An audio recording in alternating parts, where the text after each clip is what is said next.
Hi, this is Mark Bernard with the Bernard Institute for Cybersecurity Excellence, and I'm here to talk about the NIST Cybersecurity Framework Program. And the course that we're looking at is Identify, and that's the first module of the NIST Cybersecurity Program. And we're also looking at lesson number 5 within that module, which addresses risk management strategy. So we're going to talk a little bit more about that in this lesson.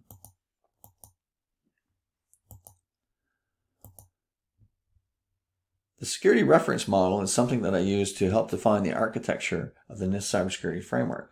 This is quite helpful because it simplifies a rather large document into just a couple pages. And it's easy to find the different, processes within each of the modules. You can see risk management strategy is here. During this lesson, we're going to take you from basically knowing nothing about the NIST cybersecurity framework and about the risk management strategy. And we're going to elevate your understanding so that you understand and comprehend the subject, and also that you'll be able to apply it hopefully in your job. If you're implementing the NIST cybersecurity framework, or you have some plans on it in the near future, this will be a good opportunity for you to better understand the goals for risk management strategy. Of course, after you use this knowledge for a period of time, you will gain additional skills and abilities to troubleshoot, audit, and synthesize or architect new instances of the risk management strategy within other areas of your organization. The goals for the risk management strategy are: number 1, risk management processes are established, managed, and agreed to by the organizational stakeholders. Number 2, organizational risk tolerance is determined and clearly expressed.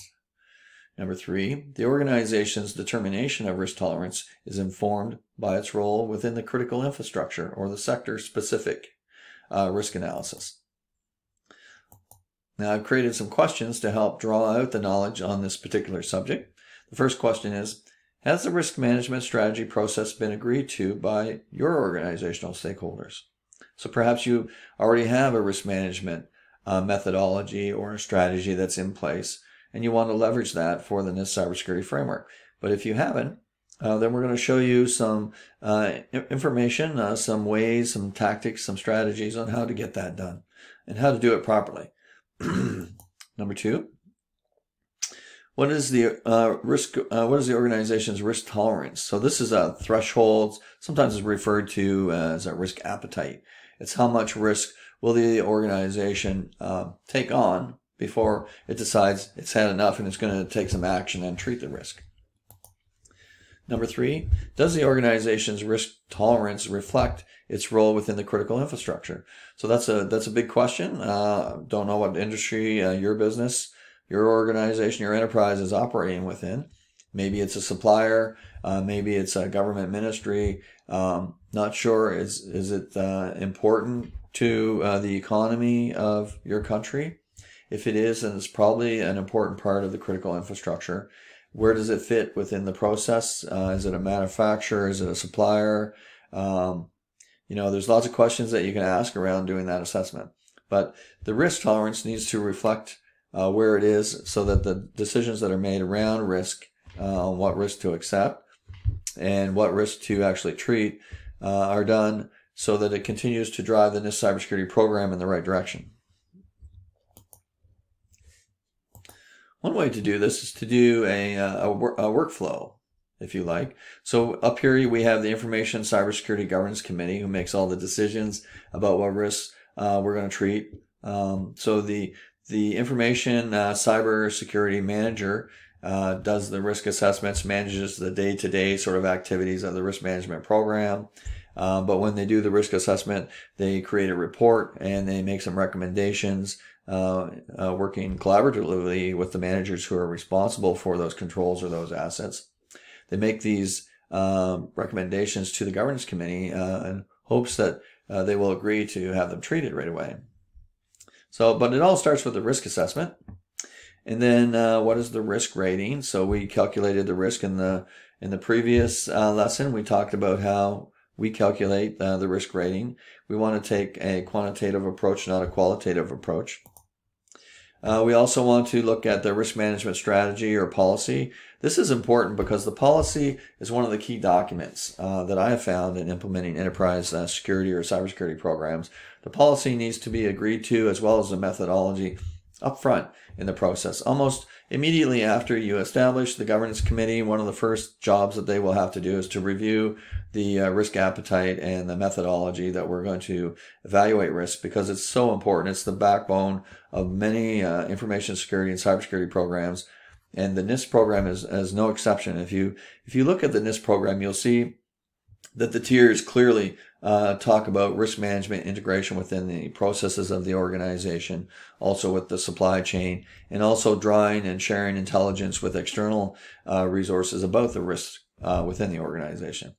So the risk management policy needs to be drafted, and it's probably one of the first documents you're going to present to the governance committee.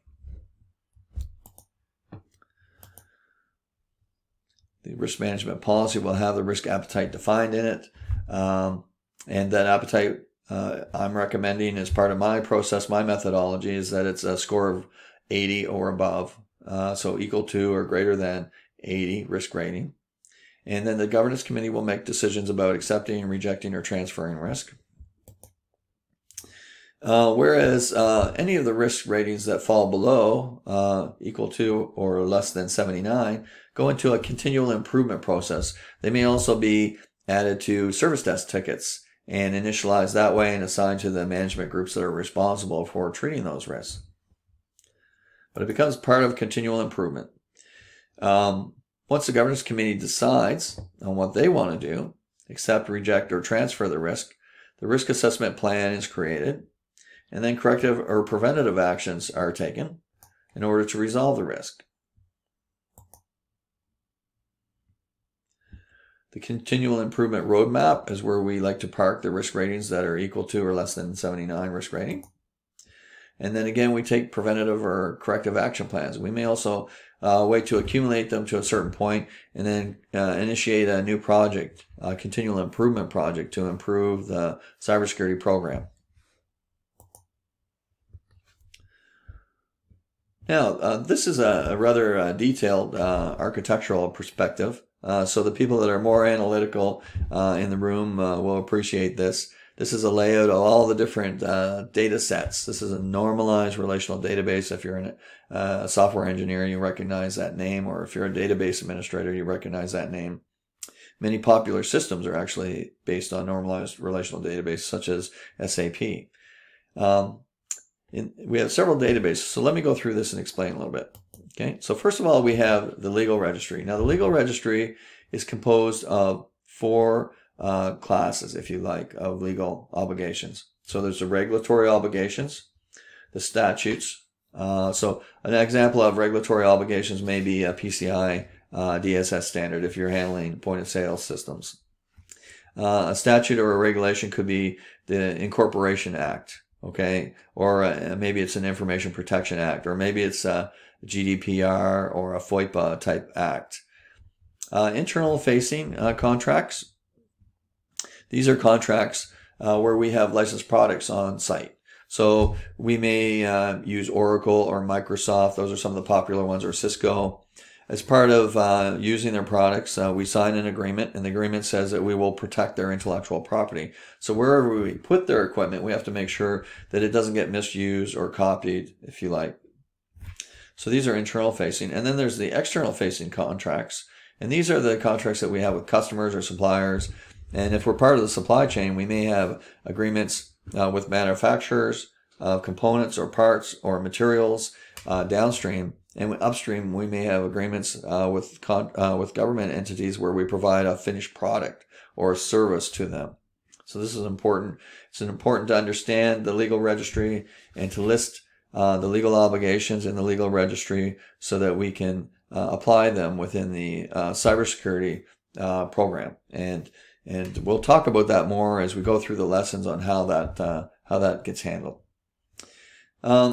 Next, we have a document registry. And the document registry could be, if you're in government, this could be an ARCs and ORCs type of registry, but it's a registry where we record policies, procedures, practices, standards, Any type of records or evidence might get recorded in here. These are control documents. Sometimes we refer to them, so they have a purpose, a function. They need to be protected. They need to be reviewed on an annual basis for updates, and then they need to be refreshed and signed off again. So the document registry is really important. Because if you think of it from a knowledge management perspective, okay, so everyone is born with something we call tacit knowledge, and it's often referred to as the things that we know we don't know, or we don't know that we know. That's it.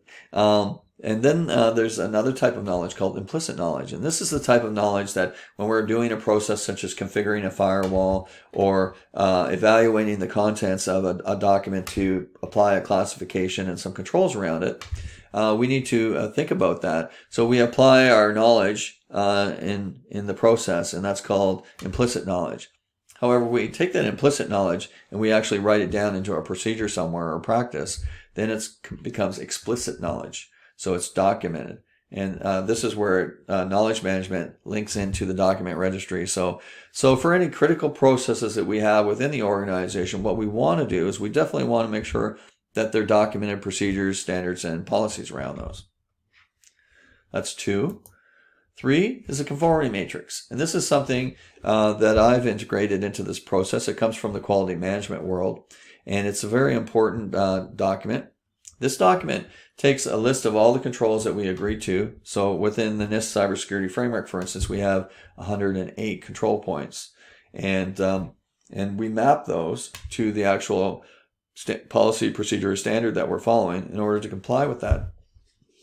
So that information is documented in the Conforming Matrix. Conforming Matrix is a living document that keeps getting updated. It's very useful because we use it internally to keep track of how we're complying with everything. So we have a real-time registry. If somebody asks, are you compliant with this? How do you do that? We can provide it right away. It's already updated. It's right there. It's available. If we have external auditors coming in to audit our processes or our systems, and they want to know how do you do this or do that, well, you know what? We have a complete list of 108 controls, and we have documented exactly how we do all of this, and also where you can find the evidence that we've done this. So, and that's where the records come into play. The Conformity Matrix, very useful. We talked about the asset inventory many times already. It was very important because it's the #1 lesson in the NIST Cybersecurity Program. So important to understand what your assets are because they have vulnerabilities, and those vulnerabilities could be exploited by threat agents. And we want to make sure that we have a list of the assets so we can treat the vulnerabilities and close down what we call the known threats. So there are some unknown threats, again, that we will talk about later on. But for the most part, 60% of the vulnerabilities or exposures that we have are known, and we can treat those with an effective, efficient cybersecurity program. So that's the asset inventory. The vulnerability database, we go through the evaluation process. We talked about threat modeling. Vulnerability modeling is the same idea. We know what the general top 8 vulnerabilities are, as well as the top 8 threats.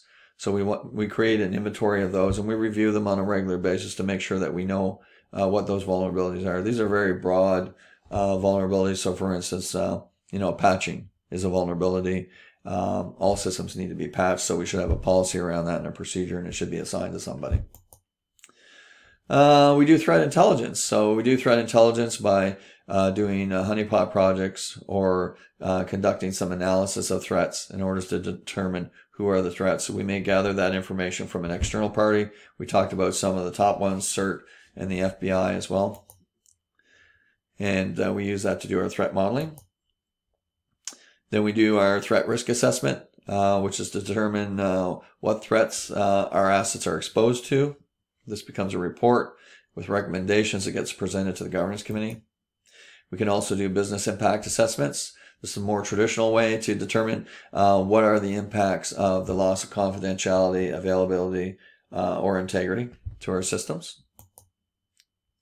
And once we do the threat assessment or the business impact assessment, we may take an action plan. If it's agreed to treat the risk by the governance committee, we create an action plan. It goes into the corrective action plans for risk ratings 80 equal to 80 or greater. and the SLAs are 2 to 4 hours to resolve those. Or we go into a preventative action plan,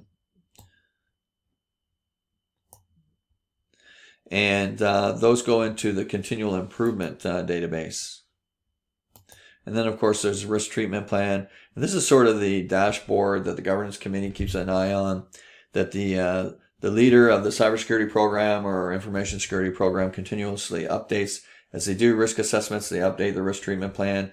It's basically a dashboard, and it shows all the top risks that are being treated, who's assigned to it, and what the delivery dates are. So that if there's any sort of issues or problems with resourcing or capital, the governance committee can take action on those. And of course, the statement of applicability is highly recommended. Not all organizations do this, but it's good for this reason, because when we go through the trouble of doing risk assessments, identifying the vulnerabilities and the threats that assets are exposed to, one of the important things is that we list the controls that we're following. So we keep a registry of controls. That's the statement of applicability. The applicable controls that our organization has agreed to follow. And the reason why we have to go through this formal process to make sure that the governance committee signs off and agrees to the controls, and that we constantly review and evaluate these controls, is to prevent the addition of controls that may create layers of control and might reduce the efficiency of how we conduct a certain process within the organization. So while our focus is cybersecurity or information security, usually our organization's focus is something different. They have a mission. They're producing parts or materials for other organizations, maybe services they're providing. And that is the reason why we're in business, right? That's the reason why we do what we do. Cybersecurity and information security are stakeholders in that process.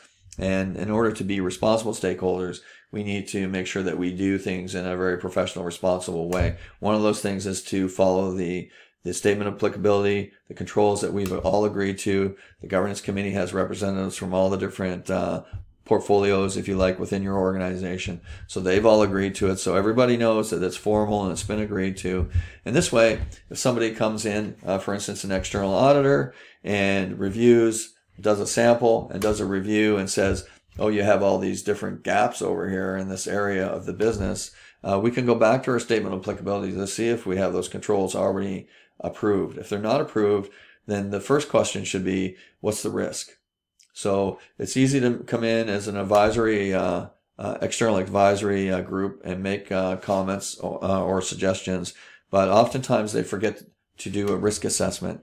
So we need to do a risk assessment to determine what the level of risk or exposure is, and also to evaluate if there's any existing controls. As I mentioned previously in the previous lesson, part of the risk assessment process is to evaluate the existing controls to determine if we already have something to cover it. This way, our promise to business and to the operations area that makes the organization run is that we will continue to monitor the controls that we've agreed to and continue to scrutinize the addition of any new controls to see if we're not already addressing the risks associated with that. So it's a very important block, number 14.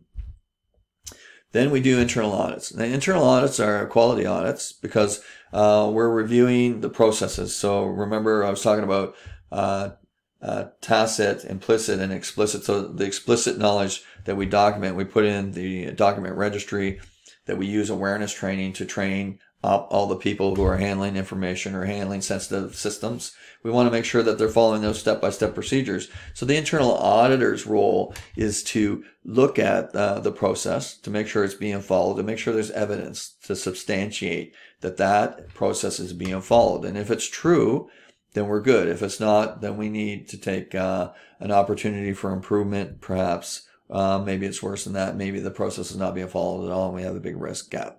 So we need to address that. That's what the internal auditor does. Internal auditor is a good friend of our program because they provide the quality management aspect and review.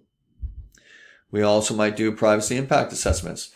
Compliance with regulations, or should I say statutes such as GDPR or FOIPA. This is in the enterprise risk management framework, which we'll talk about.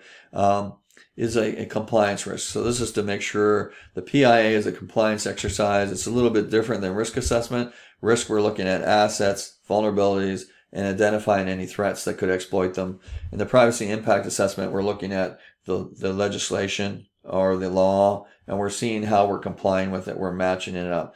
Now, an important part of the privacy impact assessment, of course, is to do a risk assessment. So that's part of one of the steps, because you can't have privacy compliance unless you have information security or cybersecurity. So they do go hand in hand. They are very closely related, but there are two different organizational risks. One is compliance risk. The other is operational or hazard risk. Security health checks. These are something that a really mature organization might do. So they may have managers sit down with their teams once a year and review the controls that are within their scope and affecting the assets under their care. And they may ask questions like, are we following these? And this is really a team exercise. So it's like a 360 review, if you like, of the cybersecurity controls that are within the organization. And the manager will take a close look. He'll do a round table with the team and make sure that everyone's following the controls. So this is a good way for a manager to stay on top of things so that the auditor doesn't find deficiencies, or external auditors don't find deficiencies, or we don't have security gaps and maybe potentially a breach or something happening because people aren't following the process, right? So this is good. So the next question, has the risk management strategy process been agreed to by organizational stakeholders? The first step is to create a risk management strategy. So this could be a methodology, in fact. Strategies are usually a one-page document or less, but a methodology would include all the different parts. So it would include the risk assessment process, the risk treatment plan, the risk registry, all the different parts of a risk management program. And then they would agree to that. So it would be shared with the stakeholders, they review it, they provide comments, and hopefully we come to some kind of consensus on that. The risk management strategy paper needs to include policy. Should the policy should include a policy methodology and outlines a strategy, procedure, risk treatment plans, as I just mentioned. The risk management policy defines a risk appetite. We've talked about that. Suggests that the 80, risk rating 80 is the first step. Risk management procedure needs to define step-by-step analysis of risks leading to a calculation of the risk rating based on a 100% scale. Risk treatment plan tracks decisions by ownership with target dates. And then there's corrective and preventative action plans. So all of these are part of the strategy or the methodology. What is the organization's risk tolerance? Good question. The risk management strategy tolerance referred to in the NIST, this is more commonly known as the risk appetite. So in the NIST cybersecurity framework, they call it a tolerance level, but in most other risk management circles, we call it an appetite. Cybersecurity risk management needs to integrate with overarching enterprise risk management strategy, so the ERM. So this is a big challenge for a lot of information security professionals and as well as cybersecurity professionals. Mapping what it is that we do on the operations side, how it impacts the organization overall. And then after you start to begin to integrating this process within the ERM, and you get some wins and some successes, it'll mature and it'll grow. So there's, in the enterprise risk management framework, for instance, there's 5 big risks. So there's financial risk, strategic risk, hazard risk, compliance risk, and operational risk. So obviously cybersecurity and information security affect operations. They may also affect compliance. So I mentioned the legal registry and the legal obligations. We define what it is that we need to do to maintain confidentiality or privacy of information. We define what it is that we do to maintain the integrity of our information, our data. This is really important, especially if we have to report externally, especially if we're talking about internal controls for financial reporting. We need to show that we know what the processes are that are involved around the handling of that information and maintain the integrity, and the internal auditor is a key part of that process. The hazard risk involves the safety of employees. So it is possible that some of our cybersecurity equipment and our tactics and strategies are geared toward protecting employees, especially if there's senior management. We may have security details that walk around with our CEO, depending on what company we work in, or our president, or maybe there's some key people on the board or on the executive team that need to be tracked and monitored. So we may have physical security details. We use closed circuit television to monitor our facilities to make sure that employees are safe, as well as to make sure, the right people are coming into our building and not the wrong people, and there are no issues. We use access control systems to make sure that only authorized people get access to the authorized areas that their security clearance permits. So we do a lot of things that could impact the hazard to employees around cybersecurity. So that's a good one. Financial risk. We can, from a cybersecurity perspective, help the organization to not have any unplanned expenses. So for instance, Equifax had a breach because they didn't patch a vulnerability, and an external threat agent exploited that vulnerability. And so far to date, it's cost Equifax $750 million to repair that. A lot of organizations that we know, especially the mom and pops, would be completely wiped out if they had a breach of that magnitude within their organization. Their business would be gone, right? But Equifax, because they make, several billion a year, they could afford to pay for that, but they had to dip into their treasury.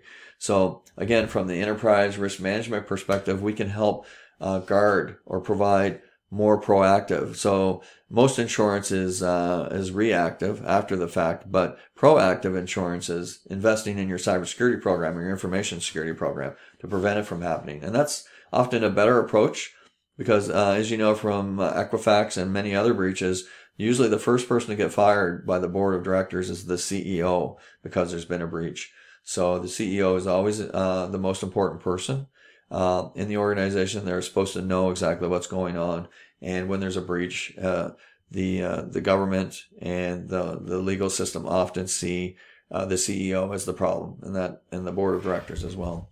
So now from a strategic risk, of course, all of the below that we just talked about, any of those things can impact the mission or the strategic plan that an organization has. For instance, if they're planning on doing mergers and acquisitions and building up their footprint and absorbing their market share over a period of 3 to 5 years, but they have a major breach, all of a sudden that strategic mission may be impaired.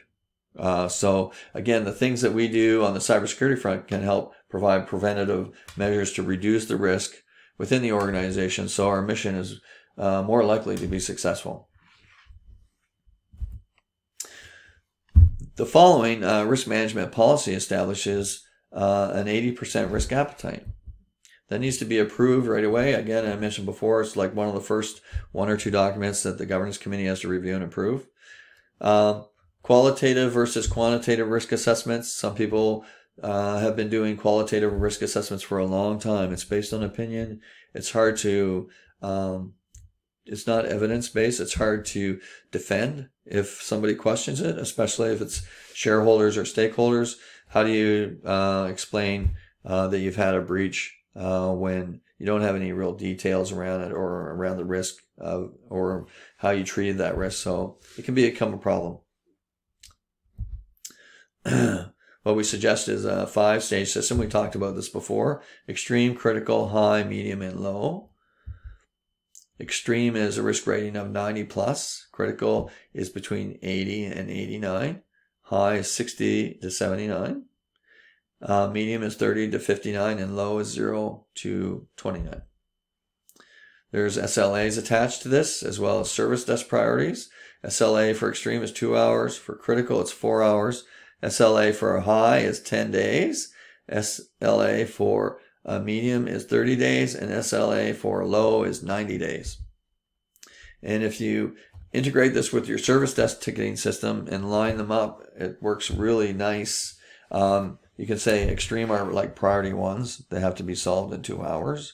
Critical need to be solved in 4 hours. They're priority 2. And high is a priority 3, medium is a priority 4, and low is a priority 5. And this is where you establish your risk appetite. So extreme and critical get treated right away, where high, medium, and low get put into a list of things to do with a date on them. Okay, what is the organization risk tolerance? The risk rating is calculated by analyzing 6 unique assets used to deliver services or products. These assets are people, information, software, hardware, telecommunications, and facilities. We talked about these many times. This is some people might call it a fishbone. We talked earlier about the Vikings using the chevrons and the arrows to define their path forward. And this is kind of the approach that I like to think of risk management, is it's our path forward. We have a will, we have a way, and we're going to make our own reality with our own risk management methodology come true. Here what you see is you see the assets, again, people, information, facilities. These are more physical. And then you see the technology assets, telecom, hardware, and software. And within these grids, you can see a list of controls. These controls are from the ISO 27001, in case you're curious. And you can see the distribution of control after we've done our risk assessment. So facilities, not so much. People, not so much. And telecom, a little bit more. But certainly the majority of the control is around information, where it should be, and hardware and software, which has access and stores the information. So this is a good way to map out your controls, to show where you're managing the most risk. Also, if you use it in reverse, if you have a problem and you have a breach or you have some kind of security event or incident that happens, you can go back and pinpoint where that control has been applied and just double check to make sure that it's working properly. People, information, facilities, software, hardware, and telecom. Those are your assets. Does the organization's risk tolerance reflect its role in the critical infrastructure? Well, that's a good question. There are 16 industries listed in the critical infrastructure. These industries are critical to protecting and maintaining our economy. Your organization needs to review these industries to determine where you fit in. So this is a good exercise for you to do. The first 8 are defense-based sector, emergency services, healthcare and public health, energy sector. So the energy sector is kind of odd. It's broken up into a couple different critical line items here. Pardon me. Water and wastewater systems, very important. Food and agriculture, another important one. Critical manufacturing. So this is like technology, communication sector, very important. Telecom. Dams. So this is where I was talking about where the energy is broken up into a couple areas. So you have dams here. You have government facilities, so all the government offices, federal, regional, municipal. Financial services sector.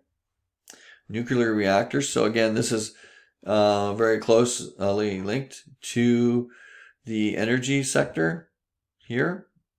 And 4, and also dams.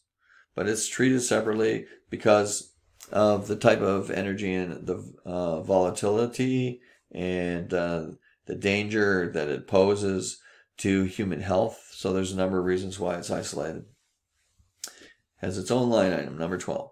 Information Technology Center, critical sector is important to us. Transportation sector, chemical sector, and commercial facility sector. So those are the top 16. Well, they're the only 16. Somewhere you fit into those, one of those. You'll have to ask probably around. Maybe you already know. Maybe you have a good idea. But this is important with the NIST Cybersecurity Framework because there will be questions around the risk tolerance and around how you're treating risk because it has to reflect on where you sit inside of one of these different industries. The organization's risk tolerance reflects its role in critical infrastructure. So the risk universe, we talked about enterprise risk management before. It identifies risks within your organization that depend on external service providers. So here are the big 5. These are from the COSO Treadway Commission.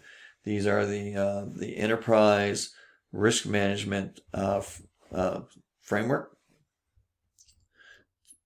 So we have financial risk, hazard risk, strategic risk, compliance risk, and operational risk. We have all the assets here. We have people, information, software, hardware, telecom, and facilities. And then we have service providers. Some of the service providers are within our scope. Some of them are outside. There are many different types of subcontractors and contractors involved here, providing services to different areas of the risk groups within our organization. So we are going to have to evaluate the supply chain, and they will be on the supply chain list to be evaluated.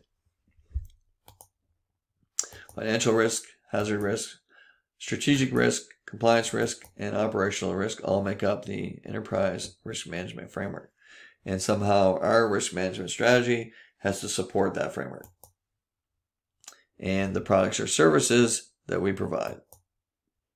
Again, people, information, software, hardware, telecom, and facilities are the 6 big assets that every service or product needs in order to be successful. Does the organization's risk tolerance reflect its role in critical infrastructure? Continued. The supply chain flowchart can be used to help further analyze the dependencies from suppliers and supply chains. There's raw materials process. There's manufacturing of the raw materials.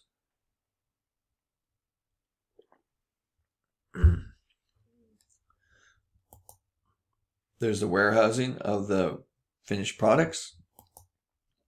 And then there's the salespeople who make sure the distribution logistics happen as well as the payment. And here's the distribution part. So finally getting the products after they've been purchased, delivered. And there may be several different groups who are providing us with the raw materials. And those raw materials may be used at multiple different manufacturing locations around the globe or within the country. And they may be stored at one warehouse or many warehouses. And there may be many sales teams working on the sale of our products or services. And they could be distributed through different transportation methods or distribution methods. So you have to, when you do a risk assessment of supply chain, you have to look at all the different angles, right? So, but where do you fit in here? So in order to understand where you fit, are you a manufacturer, raw materials? Do you warehouse stuff? Are you sales or distribution? You have to find out where in order to understand where the risks are that are in front of you. So if you're a manufacturer, then you depend on raw materials to build your products. And you depend on warehouses that may or may not be owned by you in order to store your products before they're sold.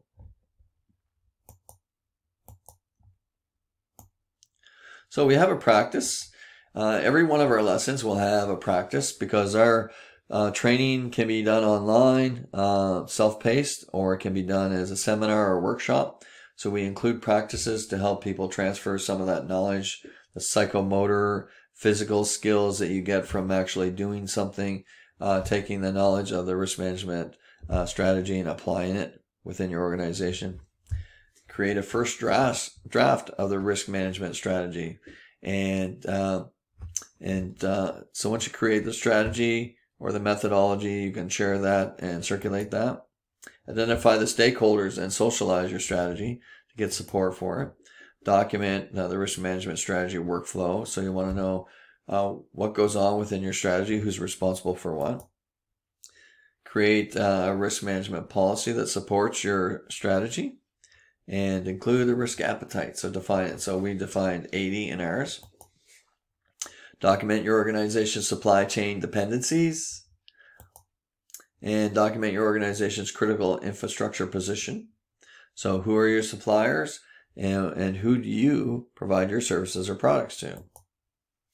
Prepare a 5 to 7 slide presentation proposing your risk management strategy to the board or to the government's committee to get their approval. Okay, it's question time. So now we want to test how much you've learned on this lesson. So let's go through a few questions, shall we? What are the risk management strategy artifacts? So do you remember what are all the different components that you need to complete or fill out in order to have a good, solid, well-documented, professional risk management strategy? Well, you need a risk management, a risk treatment plan. You need to have corrective and preventative action plans. Strategic business plans are not part of the risk management process. They might be, you might have strategic business plan for cybersecurity or for information security, but usually strategic business plans come from the executive, the CEO, and the executive committee, and they're reviewed with the board, and the board helps to steer that process. It's not part of the board report. A risk management policy is needed. A risk management procedure is needed. You may have job descriptions, or you may not. The ISMS policy is not part of this process. What is the organization's risk tolerance? When a breach occurs, a calculated point or predetermined action occurs. Okay, so that's good. So we calculate the risk rating. Is it a point that cyber insurance kicks in? Not necessarily, no. But if you have a risk registry, it might be one of the risk treatment options. An event where a known risk gets exploited? No, that's exploitation of a risk. That's probably a breach. When exposure is not acceptable. When exposure is not acceptable. So that's a good point. So risk treatment, when you're treating a risk or managing a risk, at what point is it not acceptable? So you have to make a decision around that. A point that cyber incident management kicks in. Is that the risk tolerance? Is the risk tolerance when an incident gets reported? Not necessarily. When an action is necessary to resolve an exposure or risk? Yes. 3. What are 3 factors that impact the organization's risk tolerance? The role it plays in the critical infrastructure. Within the role it plays within the critical infrastructure. What are the 3 factors? Exposure to risks? No. Labor force skills? No. External suppliers? Yes. Capability? No. Its role in the critical infrastructure? Yes. So that's 2. Physical location? No. Supply chain? Yes. And then executive team? No. All right. Progress chart. Well, let's see, how far along are we getting now? We have 23 lessons in total. You have completed 4, and this makes 5. So you're getting closer to finishing the first course on Identify. So that's fantastic. So this concludes our lesson. I'd like to thank you all for joining me here on this lesson. I look forward to working with you on the rest of the NIST Cybersecurity Framework. And if you have any questions, please let us know. Thank you.